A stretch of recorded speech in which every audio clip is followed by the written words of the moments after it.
Brigitte Lahaie, Sud Radio, le Love Conseil. Alors Seymour Broussel, j'ai compris que là encore, je ne pouvais pas compter sur vous. Le goût du sperme, je suis un peu... Non, vous savez jamais goûté. Non. Bon, ouais, bah, écoutez, il ne faut pas mourir idiot. Hein. Ce soir, j'ai goûté le mien. Hein, s'il vous plaît, oui.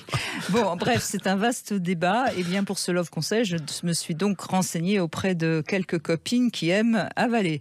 Alors donc, bien sûr, c'est pas des données totalement scientifiques, mais bon. Donc, le sperme contient du fructose, contient environ 6 calories, donc ça fait pas grossir. Hein. Il paraît même que ça fait un peu maigrir. Oui.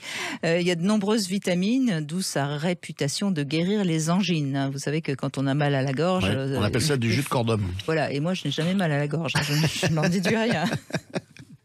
Alors évidemment, nos saveurs intimes varient en effet en fonction de notre alimentation et on va en parler dans un instant.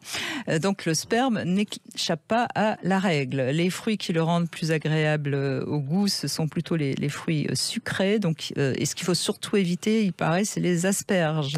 J'allais poser la question. Ça, c'est terrible. Ah oui, il paraît que c'est horrible, le goût du sperme. Déjà dans l'urine, c'est incroyable ce phénomène. Ouais. Alors il faut pas attention à l'ail aussi, mais enfin ça l'ail quand on a envie de faire l'amour, c'est pas conseillé non plus. Les brocolis et les mets trop salés. La viande rouge le rendrait plus épais, mais je reste sceptique sur ce point. Enfin, les alcools ont tendance à le rendre plus amer. Et ben le tabac c'est pas terrible non plus. Voilà une bonne raison, messieurs, pour arrêter de fumer.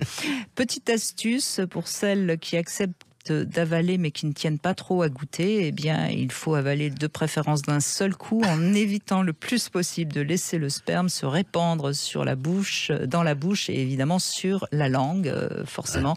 Ça paraît évident mais parfois c'est bien de le préciser. Voilà.